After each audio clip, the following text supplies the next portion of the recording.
India voice, आपकी सोच, आपकी आवाज। नमस्कार, बहुत स्वागत है आपका। आप देख रहे हैं इंडिया वॉइस और मैं हूं आपके साथ आनंद विजय सिंह। प्रधानमंत्री नरेंद्र मोदी 2 दिनों के दौरे पर हैं। पश्चिम बंगाल गए और फिर असम पहुंचे। असम में भी उन्होंने सौगात दी। आज रात असम में प्रधानमंत्री नरेंद्र मोदी रहेंगे और कल असम में कल भी वो रहेंगे और कई योजनाओं का शिलान्यास और लोकार्पण भी करेंगे। प्रधानमंत्री नरेंद्र मोदी ने पश्चिम बंगाल और असम के 2 दिनों के दौरे की शुरुआत कोलकाता से की। कोलकाता के में वो जब पहुंचे तो वहां पर मौसम खराब था और नादिया उन्हें जाना था सभा को संबोधित करने, लेकिन हेलीकॉप्टर वहां पर लैंड नहीं कर पाया और उसके बाद फिर वो वापस कोलकाता एयरपोर्ट लौट आए और वहां से वीडियो कॉन्फ्रेंसिंग के जरिए उन्होंने संबोधित भी किया। कोलकाता से वीडियो कॉन्फ्रेंसिंग के जरिए रानाघाट में नेशनल हाईवे प्रोजेक्ट्स का उद्घाटन किया। हम आपको ये बता दें कि खराब मौसम की वजह से हेलीकॉप्टर उनका नहीं उतर पाया और इसकी वजह से कोलकाता एयरपोर्ट से ही रैली को वीडियो कॉन्फ्रेंसिंग के जरिए प्रधानमंत्री ने संबोधित किया। इस दौरान पीएम नरेंद्र मोदी ने कहा कि मौसम ने कठिनाइयां पैदा की, इसके कारण मैं कार्यक्रम स्थल तक नहीं पहुंच सका। मैं वैसा नहीं हूं कि मौसम की परेशानी को भी राजनीति के रंग में रंग दूं। मैं वादा करता हूं कि फिर आऊंगा, आपका दर्शन करूंगा, बार बार आऊंगा। प्रधानमंत्री मोदी ने अपने संबोधन के दौरान ममता बनर्जी और उनकी सरकार पर भी आरोप लगाया और कहा कि बंगाल में घुसपैठियों को टीएमसी का संरक्षण प्राप्त है। प्रधानमंत्री ने कहा कि आज देश को तेज रफ्तार में विकास की जरूरत है। बिहार ने एक बार फिर एनडीए की सरकार को विकास के लिए चुना है और भारी जनादेश दिया है। बिहार चुनाव परिणामों ने बंगाल में बीजेपी की जीत के द्वार खोल दिए हैं। बिहार ने एक स्वर में जंगल राज के शासन को नकार दिया है। पीएम ने कहा कि हमें पश्चिम बंगाल को महाजंगल राज से मुक्ति दिलानी है। टीएमसी चाहे जितना विरोध करे, लेकिन बंगाल के विकास को नहीं रोक सकती। पिछड़ेपन से जूझ रहे बंगाल के दूर दराज क्षेत्रों तक आधुनिक कनेक्टिविटी पहुंचाना हमारा मकसद है। पीएम ने कहा कि ऐसा नहीं है कि बंगाल के विकास के लिए पैसों की कमी है, लेकिन यहां की सरकार सिर्फ कट और कमीशन में लगी रहती है। उन्होंने कहा कि बंगाल की जनता से हाथ जोड़कर आग्रह करता हूं कि एक बार बीजेपी को मौका देकर देखिए, बीजेपी की डबल इंजन सरकार बनाकर देखिए और फिर यहां तेजी से विकास होगा। इसके बाद प्रधानमंत्री नरेंद्र मोदी असम के लिए रवाना हुए। गुवाहाटी में लोकप्रिय गोपीनाथ बारदोलोई अंतर्राष्ट्रीय हवाई अड्डे के नए टर्मिनल 2 का उन्होंने उद्घाटन किया। इस मौके पर पीएम ने कहा कि आज का दिन विकास के अवसर का दिन है। ये केवल असम का नहीं बल्कि पूरे पूर्वोत्तर भारत के विकास का जश्न है।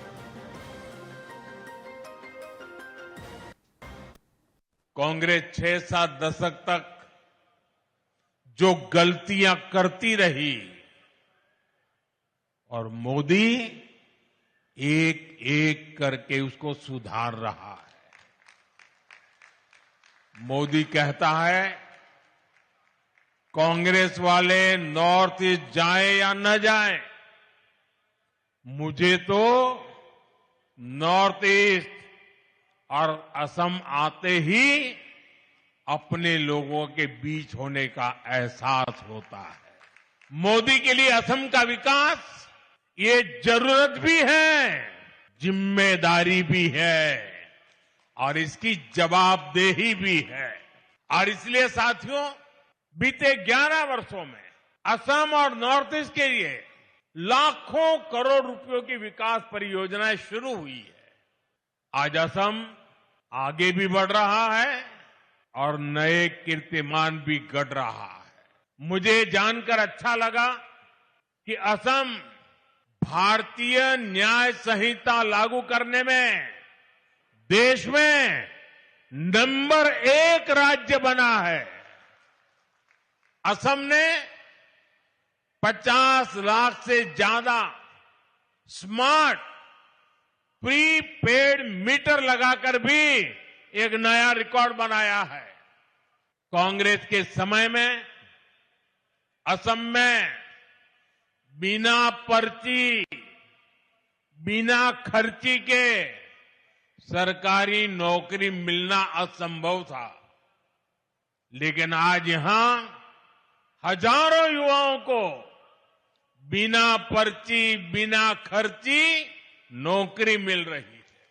भाजपा की सरकार में असम की संस्कृति को हर मंच पर बढ़ावा दिया जा रहा है। कांग्रेस 6-7 दशक तक जो गलतियां करती रही और मोदी एक एक करके उसको सुधार रहा है। मोदी कहता है कांग्रेस वाले नॉर्थ ईस्ट जाएं या न जाएं, मुझे तो नॉर्थ ईस्ट और असम आते ही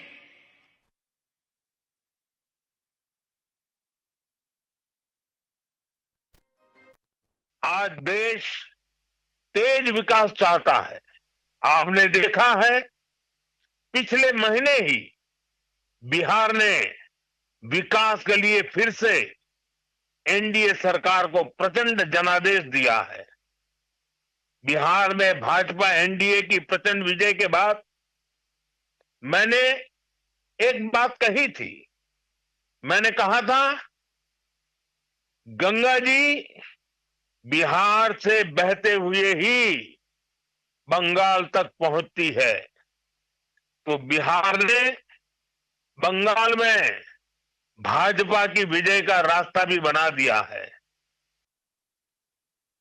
बिहार ने जंगल राज को एक सूत्र से, एक स्वर से नकार दिया है।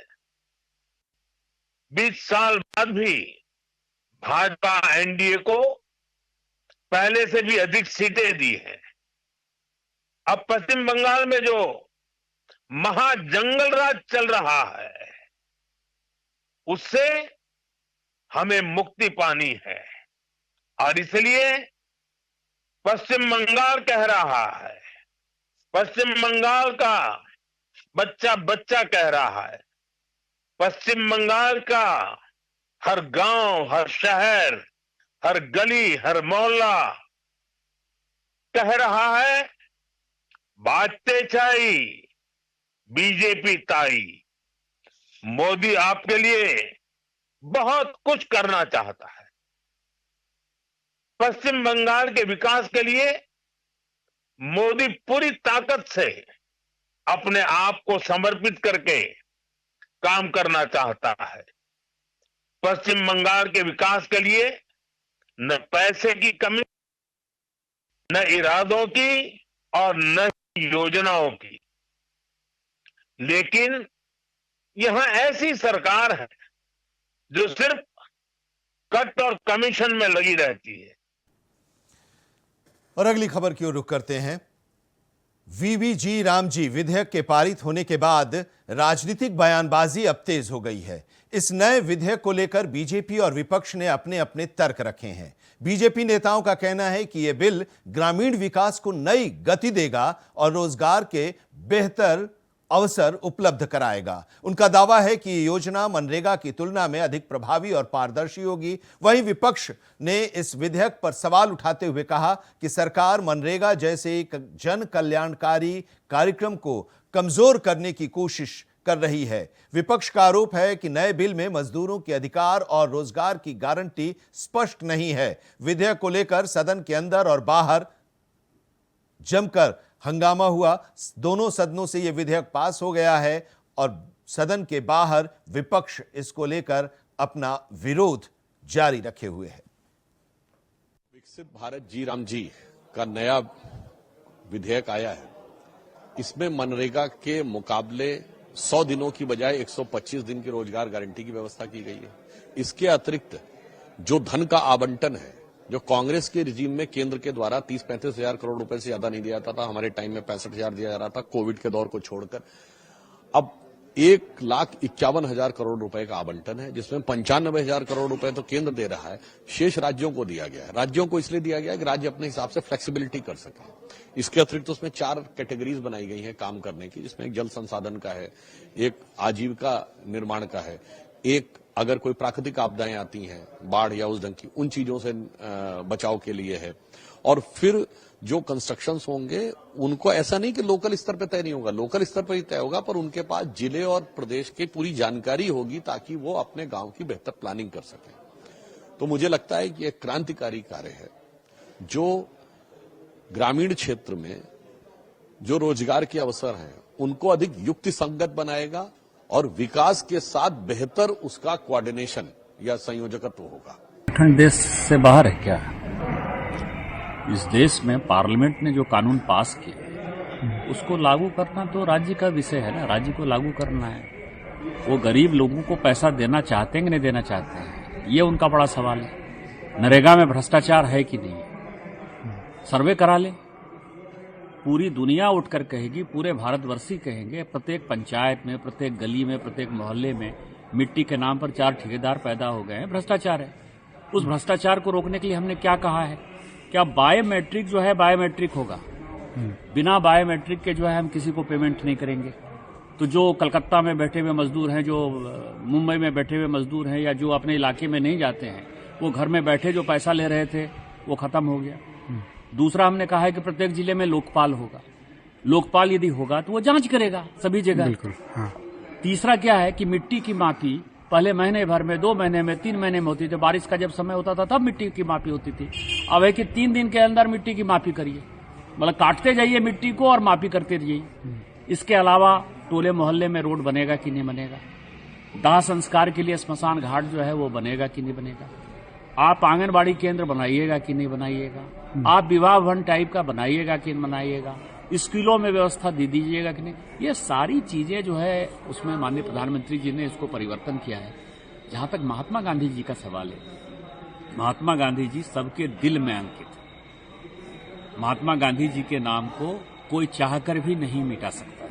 भाइयों और बहनों, नमस्कार। मुझे आज भी याद है 20 साल पहले डॉक्टर मनमोहन सिंह जी प्रधानमंत्री थे, तब संसद में मनरेगा कानून आम राय से पास किया गया था।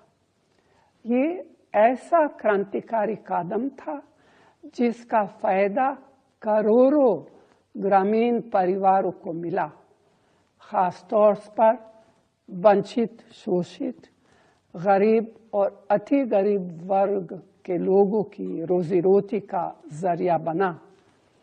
रोजगार के लिए अपनी माटी, अपना गांव, अपना घर परिवार छोड़कर पलायन करने पर रोक लगी। रोजगार का कानूनी हक दिया गया, साथ ही ग्राम पंचायतों को ताकत भी मिली। मनरेगा के जरिए महात्मा गांधी के ग्राम स्वराज के सपनों के भारत की ओर एक ठोस कदम उठाया गया। पिछले 11 सालों में मोदी सरकार ने ग्रामीण क्षेत्रों के बेरोजगार, गरीबों और वंचितों के हितों को नजरअंदाज कर मनरेगा को कमजोर करने की हर कोशिश की, जबकि कोविड के वक्त ये गरीब वर्ग के लिए संजीवनी साबित हुआ। लेकिन बहुत अफसोस की बात है कि अभी हाल में सरकार ने मनरेगा पर बुलडोजर चला दिया। न सिर्फ महात्मा गांधी का नाम हटाया गया, बल्कि मनरेगा का रूप स्वरूप बिना विचार विमर्श किए, बिना किसी से सलाह मशवरा किए, बिना विपक्ष को विश्वास में लिए मनमाने ढंग से बदल दिया गया। अब किसको कितना, कहाँ और किस तरह रोजगार मिलेगा, यह जमीनी हकीकत से दूर दिल्ली में बैठकर सरकार तय करेगी। और यहां पर एक ब्रेक के लिए रुकते हैं। खबरें भी और भी हैं, आप जुड़े रहिए इंडिया वॉइस के साथ। ब्रेक के बाद आपका एक बार फिर से स्वागत है। पाकिस्तान की अदालत से पूर्व प्रधानमंत्री इमरान खान और उनकी पत्नी बुशरा बीबी को तगड़ा झटका लगा है। अदालत ने उन्हें तोशाखाना केस 2 मामले में 17 साल की कैद की सजा सुनाई है। शनिवार को फेडरल इन्वेस्टिगेशन एजेंसी FIA की विशेष अदालत ने यह फैसला सुनाया है। रावलपिंडी की अडियाला जेल में हुई सुनवाई के दौरान विशेष न्यायाधीश शाहरुख अर्जुमंद ने यह फैसला सुनाया। इमरान खान भ्रष्टाचार के मामले में अगस्त 2023 से अडियाला जेल में बंद हैं। इमरान खान पर 100 से ज्यादा मामले चल रहे हैं। इस्लामाबाद की स्थानीय कोर्ट ने उन्हें 5 अगस्त 2023 को तोशाखाना के केस में दोषी करार दिया था। दोनों पर 16 करोड़ 40 लाख रुपए का जुर्माना भी लगाया गया है। ये मामला एक महंगे बुल्गारी घड़ी सेट से जुड़ा है। 2018 में उन्हें सऊदी प्रिंस मोहम्मद बिन सलमान ने गिफ्ट की थी, जिसकी कीमत करीब 2 करोड़ थी और इसी मामले में उन पर भ्रष्टाचार का आरोप लगा था और ये कहा गया था कि कीमत जो है इसकी 2 करोड़ की और 5 लाख इसे बताया गया था। और इसके बाद मामला अदालत में चला और अब उन्हें 17 साल की कैद की सजा इमरान खान और उनकी पत्नी बुशरा बीबी को कोर्ट ने सुनाया है।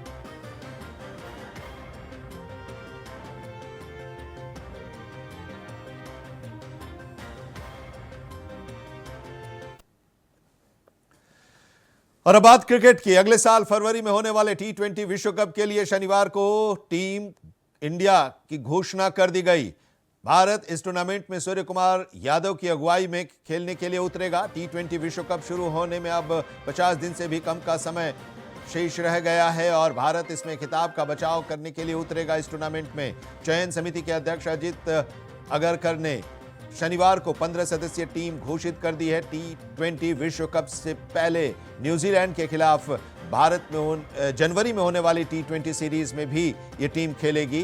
भारत ने 2024 में रोहित शर्मा की कप्तानी में दक्षिण अफ्रीका को हराकर ट्रॉफी अपने नाम की थी। भारत इस टूर्नामेंट में खिताब बचाने के इरादे से उतरेगा। भारत ने T20 विश्व कप के लिए जो टीम का सिलेक्शन किया है उसमें शुभमन गिल का नाम शामिल नहीं है और उनकी जगह अक्षर पटेल को उप कप्तान की जिम्मेदारी सौंपी गई है। गिल T20 में अच्छे फॉर्म में नहीं चल रहे थे। वहीं विकेटकीपर बल्लेबाज ईशान किशन और रिंकू सिंह की टीम में वापसी हुई है। भारत का पहला मुकाबला मुंबई में USA से होगा। T20 विश्व कप की मेजबानी संयुक्त रूप से श्रीलंका और भारत कर रहा है। जो टीम अनाउंस की गई है T20 वर्ल्ड कप के लिए और यही टीम न्यूजीलैंड के खिलाफ भी खेलेगी। उसमें सूर्य कुमार यादव कप्तान के अलावा अक्षर पटेल उप कप्तान, अभिषेक शर्मा, तिलक वर्मा, हार्दिक पांड्या, शिवम दुबे, संजू सैमसन जो विकेटकीपर के तौर पर सिलेक्ट हुए हैं, कुलदीप यादव, वरुण चक्रवर्ती, जसप्रीत बुमराह, अर्शदीप सिंह, रिंकू सिंह, हर्षित राणा, वाशिंगटन सुंदर और ईशान किशन को भी शामिल किया गया है। ये टीम है T20 वर्ल्ड कप के लिए और यही टीम वर्ल्ड कप के पहले जनवरी में न्यूजीलैंड के साथ होने वाले सीरीज, वनडे सीरीज और T20 सीरीज में भी खेलेगी।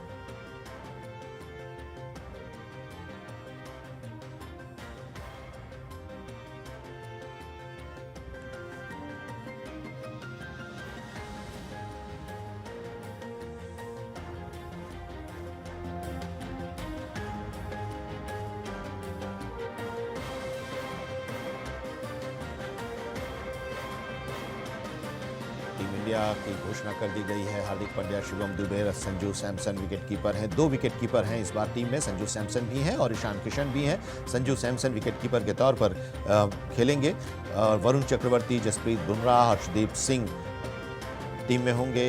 इसके अलावा रिंकू सिंह, हर्षित राणा, वाशिंगटन सुंदर भी टीम में शामिल किए गए। और एक खबर आपसे जुड़ी हुई है, हम सबसे जुड़ी हुई है। जी हां, मोबाइल फोन का आजकल हर किसी की जरूरत मोबाइल फोन बन गया है और इसका इस्तेमाल किया जा रहा है, लेकिन बच्चों के लिए यही मोबाइल एक बड़ा खतरा बन रहा है। इस बड़ी समस्या को देखते हुए अब झारखंड के शिक्षा विभाग ने बच्चों और अभिभावकों को जागरूक करने के लिए एक मुहिम शुरू किया है। बच्चों की शारीरिक और मानसिक सेहत को ध्यान में रखते हुए झारखंड के सरकारी और निजी स्कूल मिलकर स्क्रीन टाइमिंग को लेकर अभियान चला रहे हैं। देखिए ये रिपोर्ट।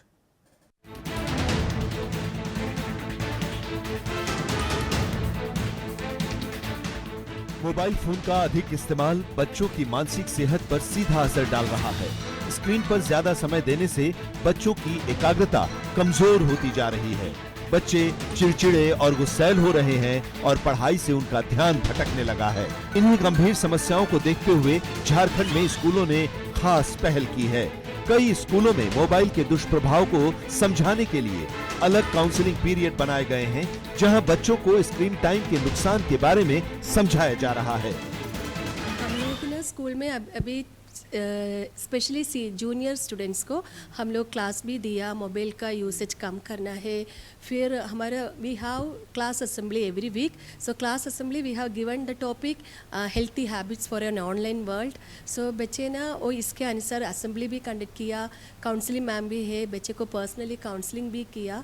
फिर हम लोग टीचर्स मीटिंग और पेरेंट्स को बोला था you have to give mobile only with the presence of parents भी देखना चाहिए क्या क्या बच्चे लोग देख रहे हैं। फिर कई अभी कोविड के बाद में बच्चे ने पेरेंट्स को भी बोलते हैं टीचर्स नोट सेंड किया, ऐसे ऐसे बोलते हैं, but we already told we are not sending any notes through mobile. So you have to take care of the children for healthy mobile usage हम लोग प्रमोट करते हैं। मोबाइल में उलझे रहने वाले बच्चे आउटडोर गेम्स नहीं खेल पाते और इसके साथ ही शरीर पर दुष्प्रभाव भी देखने को मिल रहा है। शारीरिक गतिविधि कम होने से मोटापा, कमजोर इम्यूनिटी और पोस्चर की समस्या बढ़ रही है। लंबे समय तक बैठकर मोबाइल देखने से रीढ़ और गर्दन पर भी असर पड़ रहा है। इसी को ध्यान में रखते हुए विभाग ने गाइडलाइन जारी की है, जिसके तहत क्लासरूम में बच्चों को फिजिकल एक्टिविटी और स्क्रीन बैलेंस के महत्व के बारे में बताया जा रहा है। और इस कार्यक्रम का नाम है समूह चर्चा, जो नवंबर माह से शुरू है। ये पूरे जिला में चलाया जा रहा है, जितने भी विद्यालय हैं, स्पेशली 6 to 8 के बच्चों के लिए है। और हर माह का सर के द्वारा एक टॉपिक दिया जाता है। जैसे इस बार का टॉपिक आप देख रहे हैं, मोबाइल का उपयोग लाभदायक या हानिकारक। तो बच्चे जो हैं चेतना सत्र में हम लोग ये समूह चर्चा बच्चों से करवाते हैं। और हर बच्चा ग्रुप में बटा हुआ है और 8 से 10 के ग्रुप में हम लोग बच्चों को रखते हैं और बच्चे अपनी बात को रखते हैं, उसके फेवर में भी, उसके अगेंस्ट में भी, पक्ष विपक्ष दोनों में। तो ये बहुत ही अच्छा है, एक महत्वपूर्ण नवाचार है सर के द्वारा शुरू किया गया, जिससे बच्चों में आलोचनात्मक सोच जो है, तार्किक सोच है, नेतृत्व क्षमता, ये सब का विकसित हो रहा है। संवाद कौशल बच्चों में बढ़ रहा है, आत्मविश्वास के साथ बच्चे बोल रहे हैं। और अगर ये सोच रहा है, इसका मतलब वो इम्प्लीमेंट भी करेगा अपने पर। तो फ्यूचर में ये ज़रूर मोबाइल को यूज़ करने से पहले एक बार उस बात को याद रखेगा कि हम अपने समूह चर्चा में अपनी बात को कैसे रखे थे। अभी हम लोग स्टूडेंट है, इसीलिए स्टूडेंट को सिर्फ बुक में ही फोकस करना चाहिए और मोबाइल देखने से हमारा टाइम वेस्ट होता है और जो हम लोग बनना चाहते हैं वो भी नहीं बन पाएंगे मोबाइल के चक्कर में। इसीलिए हमें फोकस बुक में करना चाहिए और मम्मी पापा से एक बार राय लेना चाहिए। बहुत नुकसान भी है, बहुत फ़ायदा भी है। हम लोग दोनों ही अगर नियंत्रण मात्रा में करें तो दोनों ही उपयोग में आता है हम लोग का। हमें ज़्यादातर मोबाइल अपने ज़्यादातर ज़रूरतों के हिसाब से काम करना चाहिए। जैसे हम लोग बच्चों पढ़ाई पे ज़्यादा ध्यान दे सकते हैं फ़ोन से। उधर झारखंड शिक्षा परियोजना के निदेशक शशि रंजन ने अभिभावकों से अपील की है कि सिर्फ स्कूल ही नहीं बल्कि घर में भी बच्चों को मोबाइल के खतरे के बारे में जागरूक करें। देखिए, मोबाइल तो का बहुत उपयोगी चीज़ है, ये उपकरण है और इसका यूज़ तो सभी कोई करते हैं। लेकिन देखा गया है कि जो विभिन्न जो रिसर्च किए गए हैं तो बच्चों में, खासकर छोटे बच्चों में स्क्रीन टाइमिंग को लेकर काफ़ी ज़्यादा परेशानी हो रही है, क्योंकि स्क्रीन टाइम ज़्यादा होने से जो बच्चे का जो स्वाभाविक विकास जो होता है वह कहीं न कहीं हैम्पर होता है। तो सभी जो हमारे पेरेंट्स हैं, माता पिता, अभिभावक हैं, इसके उपयोग को लेकर सावधानी बरतनी चाहिए। इसमें सबसे बड़ी चीज़ देखी गई है कि जो आउटडोर एक्टिविटीज़ होते हैं वो लिमिटेड हो जाते हैं। बच्चे बाहर नहीं जाते हैं, बच्चों के साथ जो उनके फ्रेंड रहते हैं उनके साथ घुलते मिलते नहीं हैं। तो जो विकास जो होता है बच्चों का, वो सोसाइटी में, समाज में रहने से, बातचीत करने से, अपने फ्रेंड के साथ खेलने से, आउटडोर एक्टिविटी करने से सभी तरह का विकास होता है, मानसिक विकास हो, शारीरिक विकास हो। इसलिए जो मोबाइल और इसका उपयोग और इसके स्क्रीन टाइम को लेकर हमेशा हम लोग को सचेत रहना चाहिए बच्चों के प्रति। ऑनलाइन गेमिंग, सोशल मीडिया और बढ़ते स्क्रीन टाइम के इस दौर में बच्चों की एकाग्रता लगातार प्रभावित हो रही है। ऐसे में जरूरी है कि स्कूल, अभिभावक और समाज मिलकर बच्चों को डिजिटल बैलेंस की नई दिशा दिखाए। रांची से इंडिया वॉइस के लिए नौशाद की रिपोर्ट।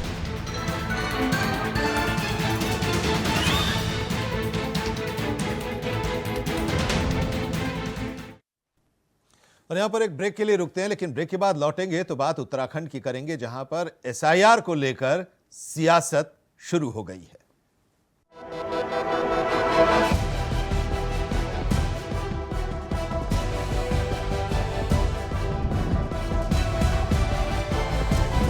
इंडिया वॉइस, आपकी सोच, आपकी आवाज।